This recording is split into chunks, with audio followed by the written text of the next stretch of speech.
Brussels Diamond League, the penultimate meeting before the Diamond League final goes down in Eugene, Oregon next week. And this turned out to be an amazing meet, just like many other Diamond Leagues, but there's 5 specific performances that I want to highlight today that really stood out amongst the rest when we're talking about the sprints and the jumps here. Of course, the leading story, in my opinion, is Elaine Thompson-Herah in that 100-meter dash, 10.84 seconds to not only get the win, but run one of her fastest times in a long time. Listen, she's been dealing with injuries this entire season, last season, right, since Tokyo Olympic Games, and now she's able to come back here in the last couple meets since the World Championships, where she ran the prelims of the 4x1, and she is consistently dropping her time, right? She ran 11 seconds flat in Zurich, right? Then she ran 10.9, and now she's running 10.84 seconds with 0 wind.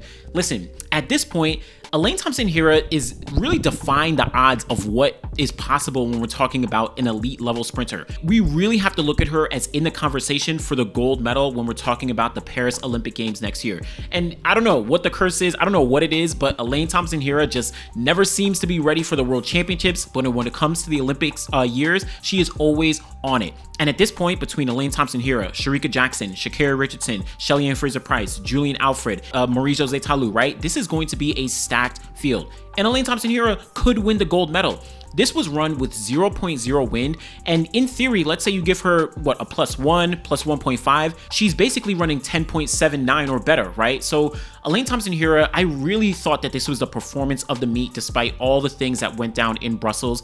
And I mean, I had to look back in history to see if there was any athlete who ever had such an amazing career when it came to the Olympics, but wasn't able to ever really step things up when it gets to the World Championships. She has the silver medal from the 2015 World Championships in the 200. She has the bronze medal from the 100 meters at the 2022 World Champs last year. But besides that, only the golds at the Olympics in 2016 as well as 2021. And then of course the relays as well. But I looked back and I think Evelyn Ashford, someone in the comments, let me know, but Evelyn Ashford, she ran at the 1976 Olympics all the way to the 1992 Olympics. And throughout that entire time, she of course was very young in 1976. She finished, I think, 5th place in the 100 there. 1980 was the boycott. 1984, she got the gold medal. 1988, she got the silver behind Florence Griffith Joyner. And then of course, 1992, she got the gold medal as part of the 4x1. But 1983 World Championships, 1987 World Championships, 1991 World Championships, she was never able to make it onto the podium, either because of injuries or just setbacks.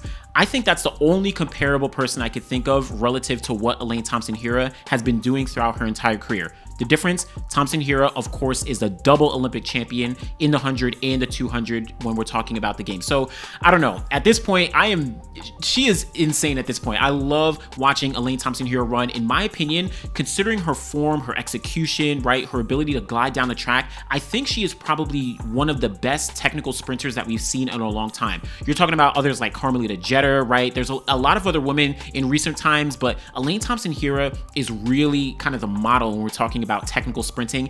And if she's able to get things together, listen, she could win Olympic gold. From what I understand, she's going to be able to make it to the Prefontaine Diamond League, the Diamond League final next weekend, because she did get enough points by winning this race. People are going to drop out. I think she's definitely going to be there, but amazing performance. Really looking forward to seeing what she's going to do. Let me know. Do you think that she could get the double again at the Olympic Games next year? Be wild. But let's now move over to Shericka Jackson, who is just cruising through these 200 meters. 21.48 seconds. Now, that's the 4th fastest time in history when we're talking about the 200-meter dash. She, of course, said that she was going for the world record, that 21.34 set by Flojo back in 1988. I personally thought with like 75 meters to go, considering how far ahead she was from the field, considering the grit, considering the determination on her face, I actually thought that she might be able to get close and actually get the record, but 21.4 flashed up. And look at what my face right now, right? I'm disappointed that she ran 21.48 seconds in the 200 meters. Again, the 4th fastest performance in history. The only person faster than her at this point is Florence Griffith Joyner with that world record. And Shericka Jackson now has 3 of the top 4 fastest performances in 200-meter history. right? Flojo, 21.34. Shericka Jackson, 21.41 just in Budapest this year. Last year, 21.45 at the World Championships. And then this year, 21.48 seconds. It wasn't too long ago that we were going crazy over Elaine Thompson-Herah running 21.5 seconds. And now Shericka Jackson has just completely surpassed that. Listen, if she is comfortable in the 21.4 range or better, I mean, who knows what's going to be possible when she really gets into another championship next year. Imagine Elaine Thompson-Herah and Gabby Thomas are healthy next year, then we are going to see, Shericka Jackson and all of them really push to some fast times. She said that she's going to be, of course, going to the Diamond League final next weekend in Eugene, and that's going to be another shot for her to, potentially get that world record or at least challenge for it. Listen, we all know the Eugene track is extremely fast. Last year, we saw the track was extremely fast for all athletes, right? Between the Americans like Noah Lyles and Sydney McLaughlin-Levrone, or even international athletes, right? Alison Dos Santos in the 400 hurdles, or even Shericka Jackson herself in the 200. So listen, this may be a moment. Watching and listening to Shericka Jackson saying that she's going for that world record, I can kind of tell that she was really, really going for it. And her coach are really talking about it. Wasn't able to get it here, but look out next week. We're going to see what actually happens. Now, 3 other performances I wanted to talk about, and we're still talking about the Jamaicans. We have Shanieka Ricketts in that women's triple jump. I've been talking about the triple jump and how amazing that competition was at the Budapest World Championships. We're arguably in another golden age of the women's triple jump, but Shanieka Ricketts, silver in Doha, silver at the 2022 World Champs in Eugene last year, just finished 4th place this year in Budapest, but she managed to jump 15.01 meters, her first time over 15 meters in the women's triple jump. Huge performance for her to be able to get over the hump of jumping 14.9 meters super consistently throughout her entire career. I think I ran the stats on it. She has the second most 14.9 meter jumps over the past decade. The only person who has more is Katarina Ibargüen from Colombia, who of course retired a couple years back, but Shanieka Ricketts has been stuck in that 14.9 meter range, and now she finally got over that barrier, 15.01 meters. Listen, I've been saying that this year didn't seem as strong for Yulimar Rojas. We saw in Budapest, she only got the win on that final, that 6th and final jump, and only by 8 centimeters over Marina Beck-Romanchuk. If you have a lot of women, Beck-Romanchuk, Shanieka Ricketts, right, Perez Hernandez, there's a lot of women who are in the mix and very much on the cusp or surpass that 15-meter barrier. If Rojas isn't on her game next year, don't sleep on someone like Ricketts. Don't sleep on someone like Perez Hernandez, right? A lot of these women could very much take the title, so we're going to see. Amazing performance for Shanieka Ricketts. So happy to see her really step things up.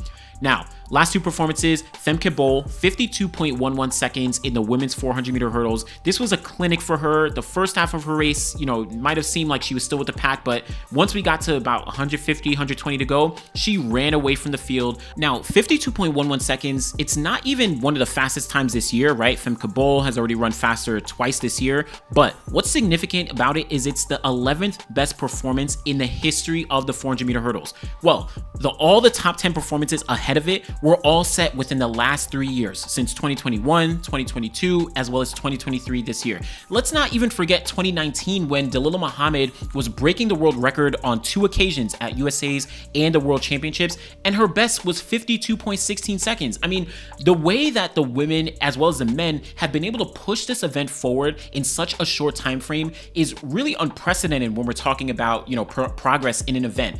I really think that some of these women and some of these men are going to be continuing through the future to really run super fast, right? Look at the world record prior to Dalilah Muhammad, the 52.34 by Yulia Pachankina back in 2003, I think it was, or 2004. But now that actually sits at number 18 or number 19 all time when we're talking about the hurdles. And by the next year in the women's hurdles, that mark may not even be in the top 25, right? Once Femke Bol continues to run, once Sydney McLaughlin-Levrone, continues to push forward, Shamir Little, she may improve her personal best. So again, Femke Bol really continuing her dominance, 52.11 seconds. Sydney McLaughlin-Levrone, she of course didn't run the 400 flat at World Championships this year. I think she's going to go to the Paris Olympic Games and only focus on the hurdles. And this is going to be, we're going to see what happens with that. But amazing performance. Now, the final event I did want to talk about was that men's 200-meter dash. Didn't have Noah Lyles, didn't have Arian Nain, didn't have Tobogo, but regardless, Kenny Bednarek and Zarnell Hughes pushed each other down to the line, and Kenny B managed to get the win in 19.79 seconds. Zarnell Hughes just behind in 19.82. huge performance because Kenny B has been dealing with injuries throughout the entire year. He unfortunately came up short for the first time in the past 2 seasons in the 200s at World Championships. Didn't get onto the podium, but 19.79, not only a season's best for him, but that's actually his 6th fastest performance, or I think equals 6th fastest performance of his entire career.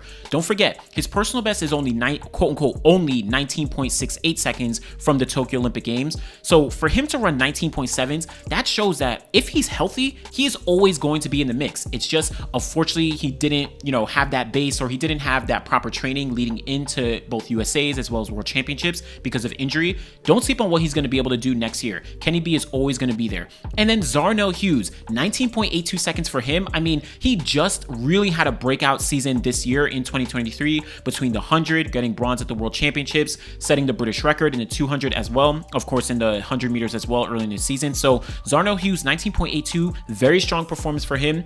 Who knows what's going to be, in the future for him. I think he's going to have a lot of progress. The 200 is always a super stacked event, but I'm loving seeing Kenny B really in the mix and, showing that he's not to be forgotten. Just because he didn't go on the podium doesn't mean that he's not going to be in the mix, next year in Paris, the following year in Tokyo. He's always going to be there. So that was the Brussels Diamond League. Again, just a couple highlights when we're talking about the sprints and the jumps. Jamaica, listen, Jamaica is showing up when it's time to show up between Elaine Thompson-Herah, Shericka Jackson, and then of course Shanieka Ricketts, and then like I said, Femke Bol as well as Kenny B. We're looking forward to that Diamond League final next weekend in Prefontaine in Eugene, Oregon. Of course, I'm going to be there to be able to get some coverage and get some stories, but let me know what your favorite performance from this Brussels Diamond League was, and do you think that Shericka Jackson is going to be able to, get the world record before this season is out? Do you think Elaine Thompson-Herah is going to be able to win Olympic gold next year in Paris? Who knows? But let me know what you think. Thanks for watching.